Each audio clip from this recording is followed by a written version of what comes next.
We know that those well-being breaks are very important for our well-being, but we need to continue with our agenda. And we have a great, great session ahead of us.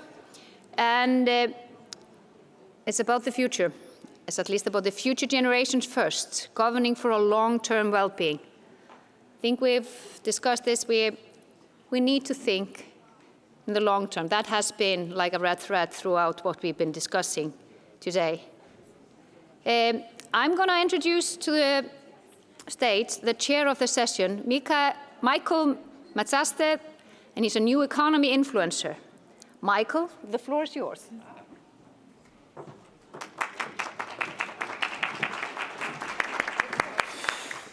Hello, everyone. Hi. So, today we've been talking a lot about building a world that is safe and just for future generations, not only of the human species, but of all species, not only for people, but for the planet.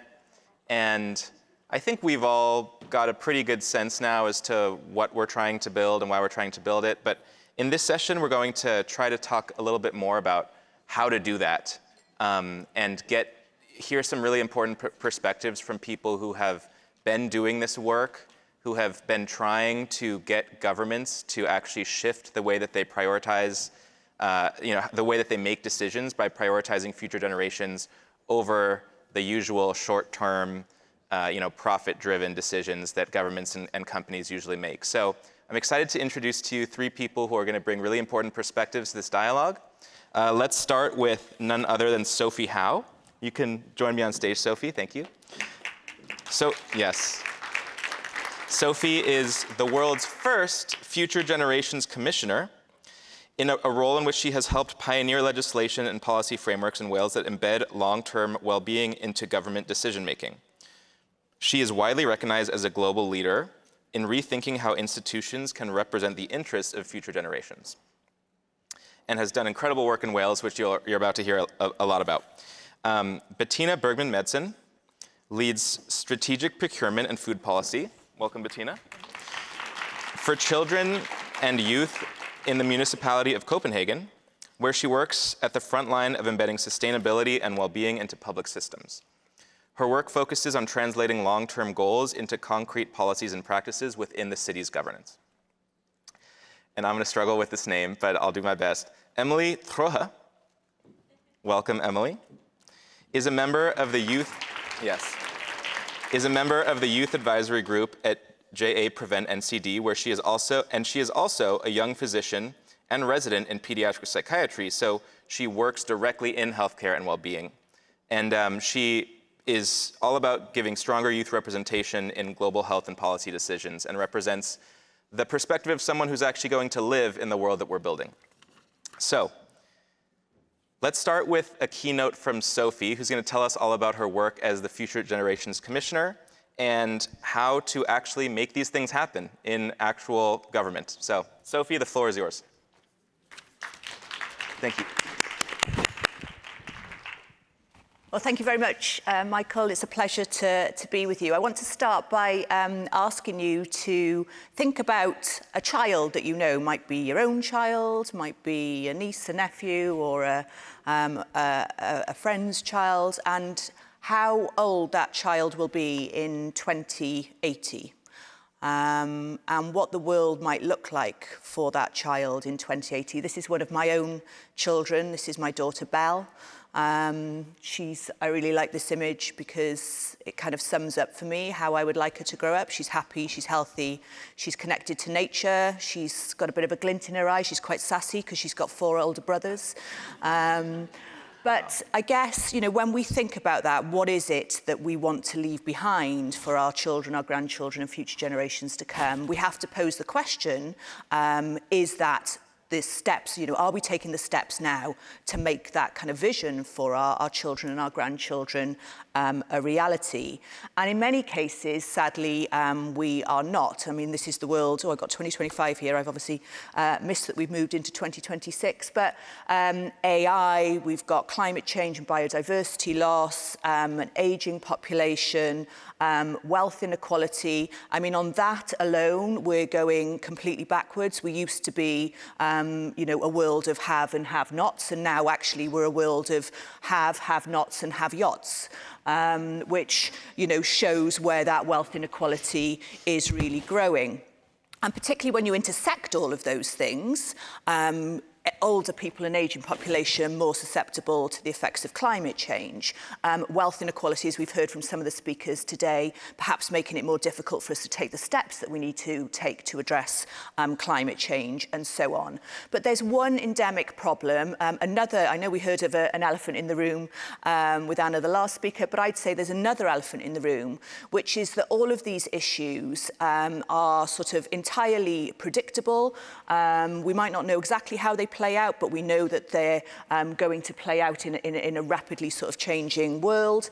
The endemic problem is the fact that they all require long-term solutions, and our systems are endemically short-term. All of our systems of government and politics, of budgets, of performance measures and so on are only really designed to act for the short term.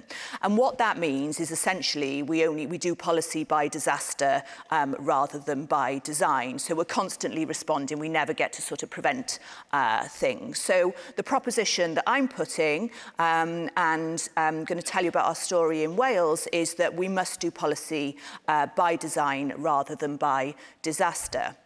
Now, as I said, that's essentially what we have tried to do in Wales, the first country in the world to legislate to protect the interests of future generations through something called the Wellbeing of Future Generations Act. So, welcome. I'm going to take you on a journey to Wales. Welcome to Wales, Croeso I Cymru, where actually the Welsh language, a dying language, is growing as a result of our Future Generations Act also embedding culture, language and heritage. So, Croeso I Cymru.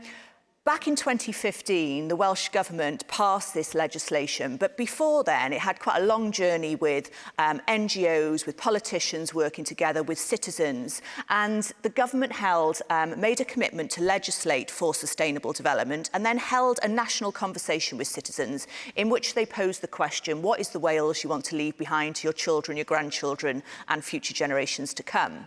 And this is what the citizens of Wales came up with. They came up with 7 interconnected wellbeing goals. Now, seeing as we're here at a Wellbeing Economy conference, I'm particularly going to pull out the goal of a prosperous Wales. Can anyone tell me what's not in it that you would expect to see in it, or actually we don't want to see in it? Anyone?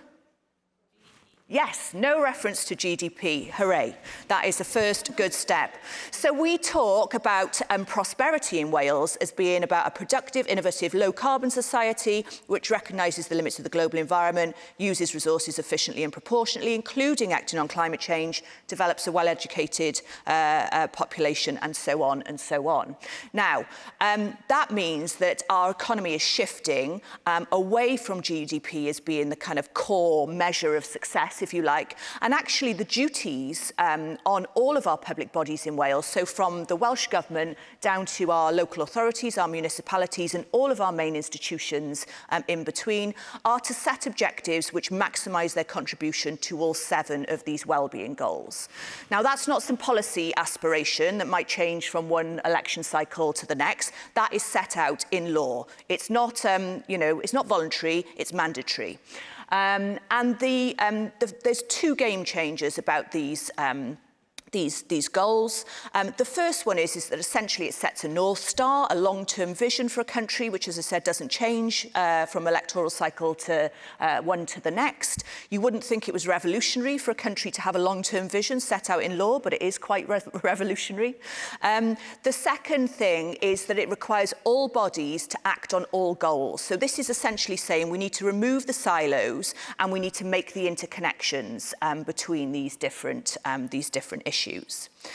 The next thing that the legislation does is it establishes 5 principles for decision making. So long term, all of our public bodies must show that they've considered the long-term impact of the things they do. They must use foresight techniques, they must use scenario planning, and so on. They must seek to prevent problems from occurring or from getting worse. We've heard a lot about prevention, the fact that we park our ambulances at the bottom of a cliff and wait for people to fall off, and then we'll spend a lot of money patching them up. Then actually we need to shift far more upstream, both in the way we spend, in the way we craft policy, and so on. Integration, critical to that preventative and long-term approach, because as I said, everything is connected to everything. We're not going to have a healthy society if people are in terrible work, and we're not going to have a healthy society if we're in planetary collapse. So we need to be making sure that we're joining the dots, both to avoid unintended consequences, but also critically, because this is a positive law, to identify and maximise the co-benefits of integrated policy making. The next point is collaboration, so duties on all of our public bodies to work together, and there are particular structures called public services boards where at each municipality level all of the public services must come together to do a long-term wellbeing plan on the areas that they jointly need to action, and then involvement of citizens. And the word involvement was chosen particularly because it's got this deep sense of kind of co-production rather than just engagement. The next thing it does is establish an independent Future Generations Commissioner. So this was my role for the first 7 years of the legislation. I describe it a bit like coach and referee, so powers to advise and support public bodies and powers to tell them off, and challenge them and monitor and assess the progress that they were making. So what did that look like in practice? Well, some of you might have seen this tool. It's called the 3 Horizons. And this was a tool that I used a lot to really test how our public bodies were responding to this legislation. If we look at Horizon 1, the red line, if we carry on with business as usual, we're going, as we've heard through multiple presentations today, on a downward trajectory in many ways. We're not creating something which is fit for the future. Horizon 3, the green line, is where we want to be. And here's the trick in Wales, we know where we want to be. Most countries have no idea in the long term where they want to be, what it is they're trying to aim for, but we know where we want to be. We want to achieve those 7 wellbeing goals. And then Horizon 2 is the things that we need to do to take us from Horizon 1 to Horizon 3. What are the innovations in play? They could be technological advancements, they could be new policies, they could be new systems of governance and democracy. What are the things that we need to do to take us from one to the other? Now, you'll see that we've got Horizon 2 positive and Horizon 2 negative. And this is a really important point and a really important test, because some of the things that look like they're innovation, AI, it's innovation.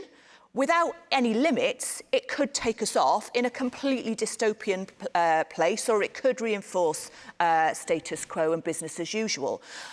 Shaped differently, it could take us off in a positive direction. So we really need to be testing those innovations. And that was exactly the scenario in the first big test of this legislation. So the government had plans to spend the entire of their borrowing capacity building a 13-mile stretch of motorway at the M4, the M4 around one of our cities, Newport. And I asked them to justify to me, as the independent commissioner, how they'd considered that that was in line, let's just go back, with these 7 wellbeing goals. Can you please explain to me how this is in line with our the goal of a prosperous Wales, a productive, innovative, low-carbon society, which uses resources efficiently and proportionately? Because here's the increase in carbon emissions, and here's the resource use from building this road. Can you also explain to me how it's in line with our goal of a resilient Wales? Because, let's go back here, this is where the road was going through, a SSSI status nature reserve. Can you also explain to me how it's in line with the goal of a healthier Wales? Because we're increasing air pollution and actually we have an obesity crisis. So tell me why you've concluded this is the best way to spend all of your borrowing capacity. And whilst you're at it, can you also explain to me why it's in line with the goal of a more equal Wales? Because 25% of the lowest income families in this region don't own a car. So are you telling me you're going to spend the entire of your borrowing capacity benefiting the already better off? Now, to cut a long story short, you know these scenarios. What usually happens? It usually happens there's an economy versus environment argument, which plays out with roads, and economy always wins and environment always loses. When you apply a wellbeing lens with statutory backing and an independent commissioner who's going to be quite robustly challenging you in the public domain, you might get a different answer. So, it was considered to be a done deal, but the government actually changed their minds. They cancelled the road building programme. They invested that money instead in public transport and active travel, on a whole new transport strategy. I then intervened in the entire road building programme for Wales. We had 51 out of 55 road building schemes cancelled, and all of that money redirected to public transport and active travel. The first of the South Wales Metro scheme has come online in this last year, and already we've seen a 1/5 increase in passenger numbers. We will expect to see over time the reductions in air pollution, the public health benefits, the benefits to connected and cohesive communities, and so on.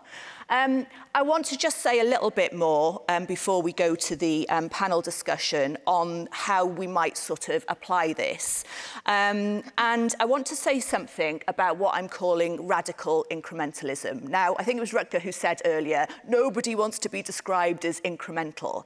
And I kind of agree, but actually, you know, I've spent the last, 25 years plus working in and around politics and government. I was once a politician. I have been into rehabilitation. I am now clean. But I worked as a government official, I've worked as an advisor to our First Minister, and I've worked independently, challenging the system from the outside. And it's really, really hard to drive that change in the system. We've talked a lot today about the why we should do things, the what we should do, but we hear very little about the how. As soon as that's my name, I suppose it's like that is what I should talk about. And to me, radical incrementalism is about all of the small steps that we can all take. We sort of sometimes feel the task is so big and we're a bit powerless and so on, but we need to be taking these small steps. Could be the cancellation of a road building programme, it could be a small procurement decision. If we're taking small steps towards a radical direction, which is a complete transformation towards a thriving society here in Wales, then actually radical incrementalism is pretty good. And here are some of the other radically incremental steps we've taken in Wales. So changes to public procurement, a zero waste strategy. So we're going to be already the second best in the world for our rates of recycling. We're going to be zero waste by 2050. And we've paired that with connecting to how do we do that to address poverty, how do we do that to make more connected communities and so on. We've banned profit in the care of children, in children's homes, in children's social care.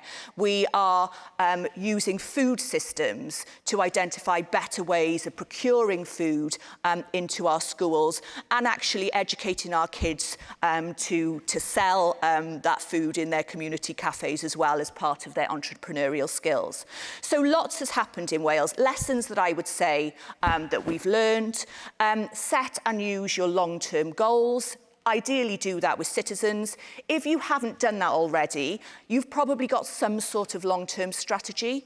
It's probably sat on a shelf and being ignored by most people in your system, but pick that up and use that in what you do.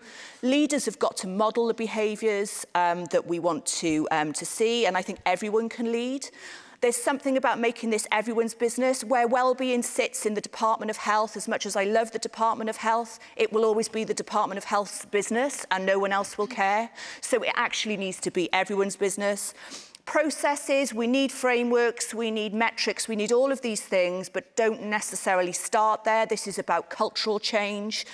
Be careful not to over-process so that you're encouraging people to tick the box and completely miss the point. We need to revise our success measures because they're all short-term, and this was a big project in Wales. How do we, move to longer-term success measures? We shouldn't be asking. We had a measure, which I always used to quote, which was, how satisfied are you with your 10-minute appointment with your family doctor?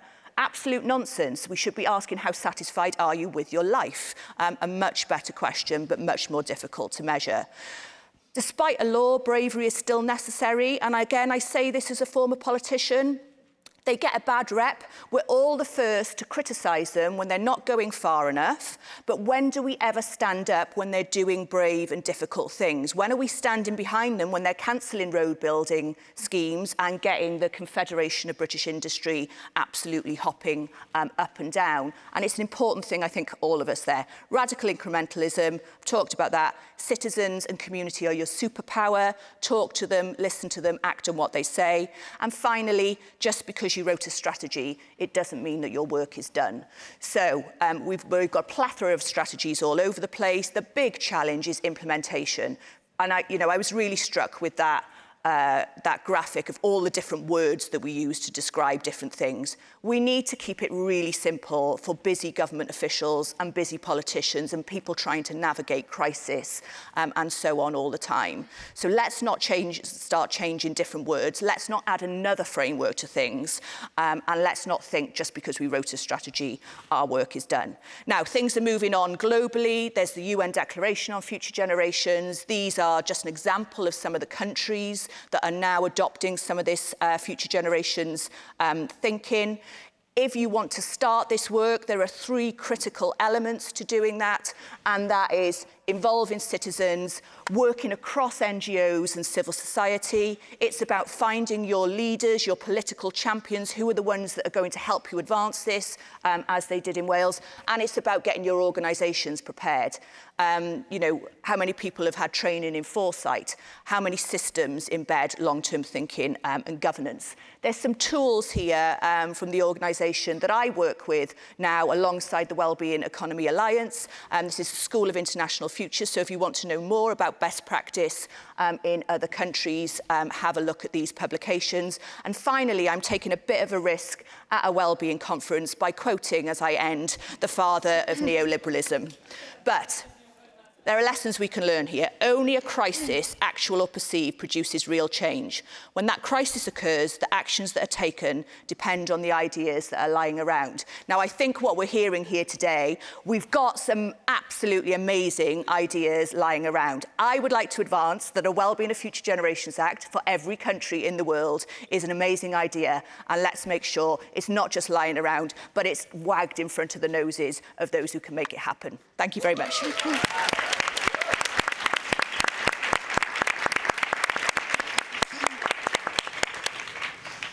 Thank you, Sophie. Can everyone hear me okay? Okay, great. Very inspiring, very inspiring. Thank you, Sophie. I just want to get a quick temperature check of the room before we begin the panel. Sounds like Wales is doing a good job. But, but by show of hands, how many of you feel that your country's political system is prioritizing long-term thinking? We got 1, 2? This is the Wellbeing Economy Forum. I was hoping to have a few more. Come on, we're all working on this, but it's not your fault.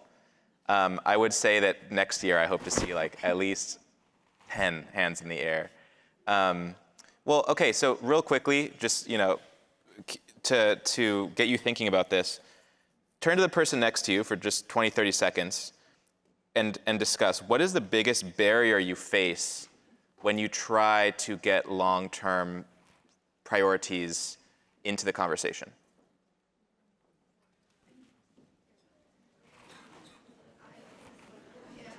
I'm so confused about the time. So we didn't start on 45, did we? I think we started with less time on the clock already, I think. Yeah. So we'll Not 45. yeah. That's good. So I'm now thinking we're going to well, I guess we get another 10 minutes then. Yeah. I hope so. Sorry, I was trying to Yeah, you did a great job. So that's like no need for a panel discussion now. You said it all. You can go. Give them 10 more seconds. Okay, I'm going to interrupt you. Sorry. Or not. Everyone, huh? Or not. Okay, everyone. Sorry, that probably wasn't enough time to have a long conversation, but we're going to get back to the panel now. Okay. So, briefly, if anyone heard something that feels compelling, can we shout out a couple of things that are standing in your way? Yeah. Oh, you like the answer you heard? Yeah. Yeah.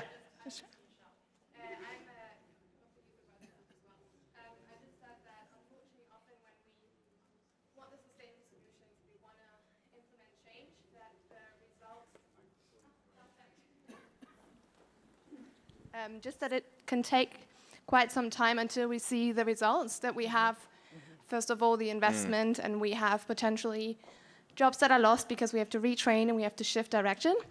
But because our political systems change, let's say, every 4 years, that then often political parties, not to criticize politicians, it's also the voters, are kind of prioritizing actions where you can see the benefits very fast, rather than the ones where it's maybe more in 10 years, 15 years. Yeah.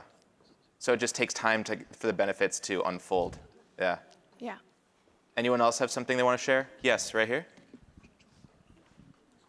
Hi, my name is Goran, coming from Serbia. I guess the rule of law is something that most of the countries who didn't raise up the hands would be missing to the extent desired. And I would say also transactional politics or business economy is something that we are all suffering from at the global scale, because then we are seeing that the economies are not being measured against well-being indicators or metrics, but rather than something that is old economies like profit and productivity, and then completely avoiding what we need to focus on, and that is well-being centered design, which is not only human but planetary well-being.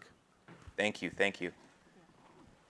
So, Emily, I think we'll kick off the panel discussion with you. We just heard, transactional politics is preventing us from protecting, future generations. And I wonder if, just how that feels to you as someone who's gonna inherit the future we're building. Well, to be honest, it's really scary. And I think I can speak, especially for my patients or future patients as well, that it's extremely stressful and scary to grow up in uncertain times and times where economy is uncertain, where safety in our countries might be uncertain, where parents are losing jobs. All those factors literally change our DNA, as we were just talking about earlier. Those factors make us more prone to NCDs like cancer, like cardiovascular disease, like liver failure, like mental disorders. And all of that puts even more stress on children, on future generations, on the people that are supposed to be sitting in these rooms in like 20, 30 years from now, and hopefully are not talking about what the world could look like at some point, but are living in that world. But to get there, I think we have to overcome a lot of fear at this moment and use a lot of momentum that we're still maybe looking for. Maybe we get it at this conference as well. Yes. I can imagine how frustrating that must be. And also, I didn't realize that it actually changes our DNA, so we should probably fix something before our DNA is permanently changed. But Betina, you're working at the municipal level to try and close this gap and actually build sustainability into city governance. So I wonder how, hearing from someone like Emily and the consequences she's seeing in her patient population and in her peer group, how that, sounds to you as someone who's actively every day trying to deliver a better system to them. Well, thank you, and thank you for being in such a great panel, because a highly, highly inspiring speech keynote, so thank you. I really think that this is the work between the citizens and the political level that we are trying to carry out as civil servant. So it is so important that we set high targets and goals that we have to follow. But then again, how to implement it, because we have to follow budget cutbacks. Do we look cross-sectoral to do these budget cutbacks? Because then maybe it's not that hard if we work cross-sectoral. But we often don't. Like many of you may have heard earlier, I'm a procurement lawyer. I work in food procurement. I'm in chief procurement now for the city of Copenhagen Children and Youth. And often we silo it and look at only what we are procuring for. I'm a specialist in food procurement. Luckily, we had a politician in 2001 setting a long-term goal saying that within 2015, Copenhagen wanted to be 90% organic. We are almost there, but it needed this long-term goal, and then it had to drizzle down to my desk and to other desks to do this change and to go to the kitchens so that we actually can create and cook delicious meals for these kids. And I think some of them, maybe the meal could be one of the solutions, not all of them, but we need to reach the citizens, because I think that, but often we don't see this, and I think this is where the change actually comes. I've been today thinking, how do we actually go do things, because there's so much we need to do, and almost you get paralyzed by thinking, I cannot manage all this, but actually maybe we can. Because if we just start looking at our own area and linking it to all the hooks that are there already, we already heard today. So yeah, I think we need to work with this on different layers, but as a procurement lawyer, you definitely have something to do. And very soon we'll have the new procurement directive coming up from the EU Commission. So maybe in Europe we will have some more clear hooks actually that demands that we need to work on sustainability and climate and things to take action. Yeah. What strikes me is that, Copenhagen often is seen as a relatively progressive city that is probably way ahead of most cities on these issues. And Wales too, Sophie, I mean, is a country that, thanks in large part to your work and the work, I'm sure, of many people on your team, that, you are leading this conversation, but it's still very hard. And something that struck me about your presentation that maybe you could expand on a little bit for us, that Betina, your response also made me think about, is like, even when you're in a country or a city that's doing a good job, it's still a day-to-day battle, and there are people you have to piss off to make this happen. So like, to what extent do you think that your success has been just like your willingness to get your hands dirty and piss some people off and like fight, in the trenches, versus these big visions and strategies, Yeah. Yeah, I think I pissed a lot of people off. Yeah. It sounds like it. But that was easier because I was not an elected politician. I had a 7-year term, which was designed particularly to span beyond an electoral cycle. I used to have conversations with ministers where, they would say, it's really difficult to do this, and I'm trying, I can't get my cabinet colleagues on board, or the opposition are going to criticise me for doing this and so on. Actually, it'd be really helpful if you could step in and, and create a sort of fuss about it, because it gave them some sort of cover. So I think there's something about that. I think there's something about often when we think about the future, it's like, some remote sort of remote thing, and everyone's concerned about the cost of living crisis now and, the things that are worrying now. And I really want to say that we have to explain that the two things are not mutually exclusive. I often used to use an example is, if you picked one thing to invest in, invest on improving the quality of people's homes, because what you're doing then is you are improving them in terms of their resilience to climate change. You're helping to improve their efficiency, which is going to reduce bills for people here and now. You're going to create jobs for people, which benefits them in the long term. So the tests really are about trying to dock the sort of future benefits that can be unlocked whilst also meeting kind of current benefits. And I think there's a plethora of things like that, from cleaning and greening our communities, making them more attractive, making them more, more livable. That has both a short-term benefit and it has a long-term benefit across a number of different areas.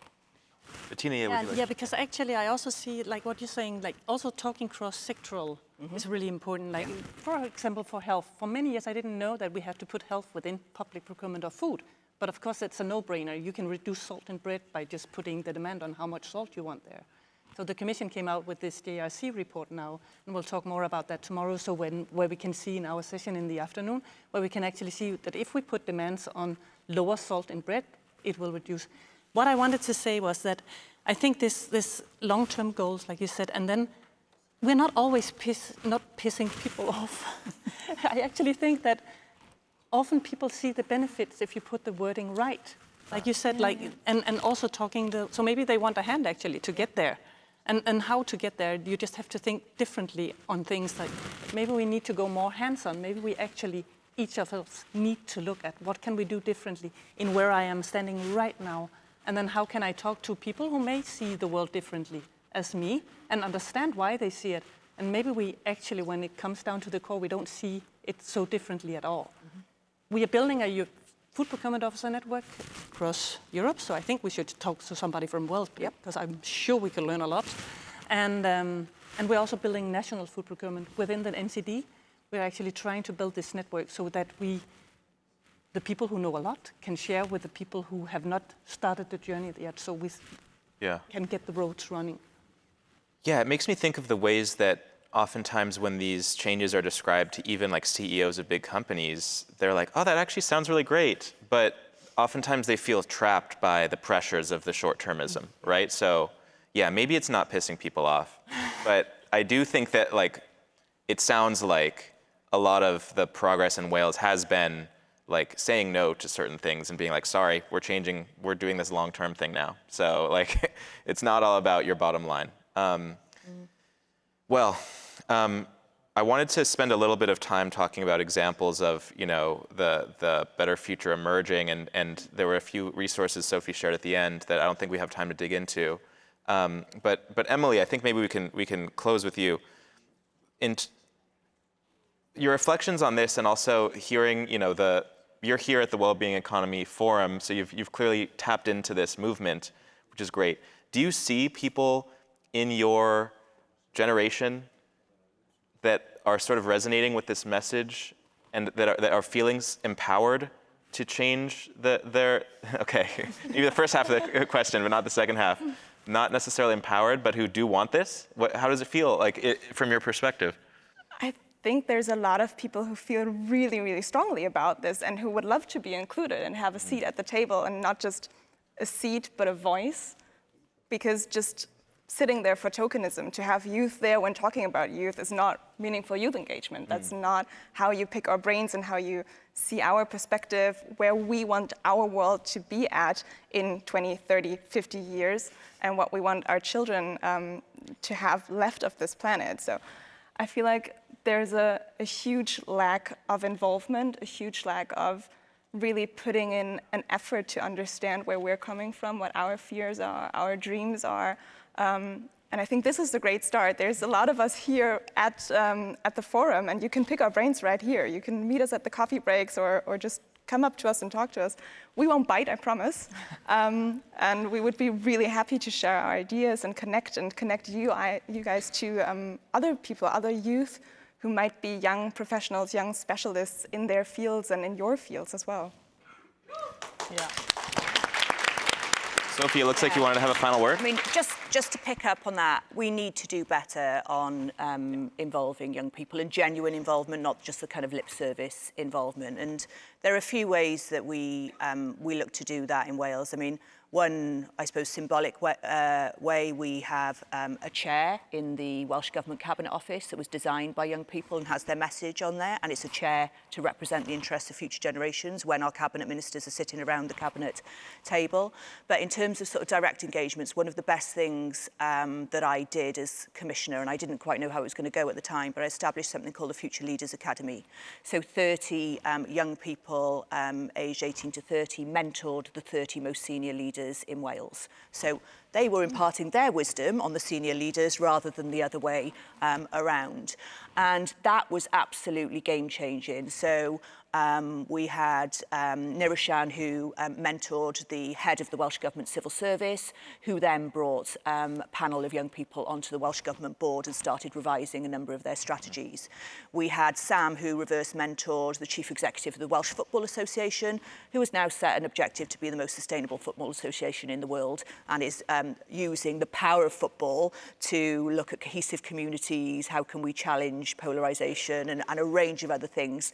They've got, I'm now on their board, they've got beehives in their football clubs and all sorts of stuff that's going on going on there.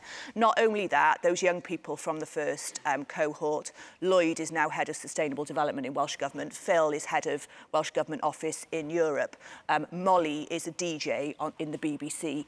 These young people who've been through this programme are now in these leadership positions and are going to be bringing different types of leadership to the challenges that we face in Wales. And I think we've really got to think about how we, utilise that talent, not when it's, not when they're older, but actually utilise it right from an early age as well, because there's no wisdom like a young person eyeballing you saying, you don't experience climate anxiety like I do. you have no idea how to use ChatGPT, and actually stop sending us emails because we're not going to read them. So there's lots there that existing leaders need to learn from younger people. Thank you all so much for this discussion. And yeah, I mean, as you can hear, it's important to involve younger generations in decision making, and I think also build the strategies to prioritize long-term thinking, and not only build them, but like actually get into the weeds and start implementing them. So hopefully this has been a helpful discussion of some of the how of these big ideas we're talking about here. And thank you all so much for your time. Yeah. Thank you.